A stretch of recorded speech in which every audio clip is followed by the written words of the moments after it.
Christian, bonjour. Bonjour Laurent. On te rencontre aujourd'hui à l'occasion de la fête du millésime de Bandol. D'abord, tu peux nous présenter cette fête et puis les particularités du millésime 2012. Alors, la fête du millésime à Bandol, sur le port de Bandol, est le rendez-vous un petit peu incontournable des amateurs de Bandol. C'est-à-dire que c'est une fête qui est populaire. La grande chance que nous avons, c'est de pouvoir goûter les nouveaux millésimes, que ce soit en blanc, en rose et en rouge.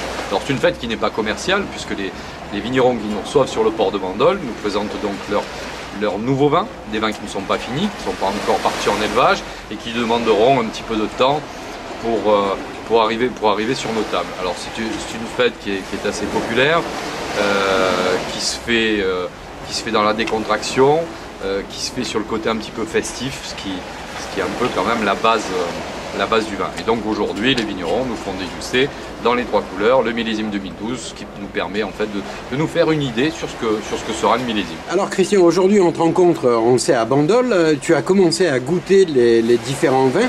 Quel est ton sentiment général? Alors sur le millésime 2012 essentiellement, parce que c'est ça qui est intéressant, sur les blancs et les rosés, il y a vraiment quelque chose qui ressort spontanément, c'est qu'on est vraiment sur un millésime aromatique. Alors ça peut sembler pas grand chose, mais c'est vrai que sur les dernières années un petit peu chaudes, cette année, visiblement, on nous présente des vins avec de la fraîcheur, des palettes aromatiques qui ont vraiment beaucoup de fraîcheur, beaucoup d'élégance, et ça devrait être vraiment sur les blancs et les rosés un millésime de plaisir. Quant au rouge, alors évidemment les bandoles rouges sont des vins structurés. Alors en fonction des terroirs et des propriétés, il y a eu une période un petit peu délicate cette année qui était la date des vendanges, de savoir s'il fallait vendanger très vite ou s'il fallait prendre le risque d'attendre. Alors on a un petit peu des différences. Ceux qui ont, eux, estimé que c'était mûr, on va avoir des vins quand même qui sont relativement tendres, qui vont être prêts à boire relativement rapidement, mais toujours avec des belles structures et des belles maturités.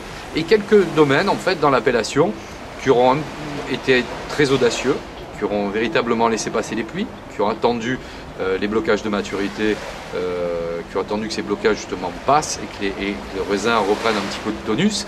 Donc qui ont vraiment pris des risques parce que ça pouvait pourrir et c'était pas évident.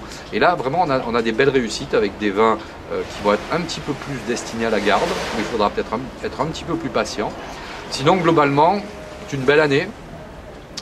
Moi j'aime bien la qualifier de millésime de vigneron parce qu'on voit ceux qui ont été audacieux. Alors on ne va pas parler de bons et de mauvais vignerons, certainement pas, parce qu'aujourd'hui il n'y en a plus, mais des vignerons audacieux et d'autres qui ont été peut-être un petit peu plus raisonnables. Donc c'est un millésime à goûter et vraiment se faire une idée en fonction des domaines qu'on a l'habitude d'acheter. Globalement on ne sera pas déçu. Bien écoute, je te remercie. Merci.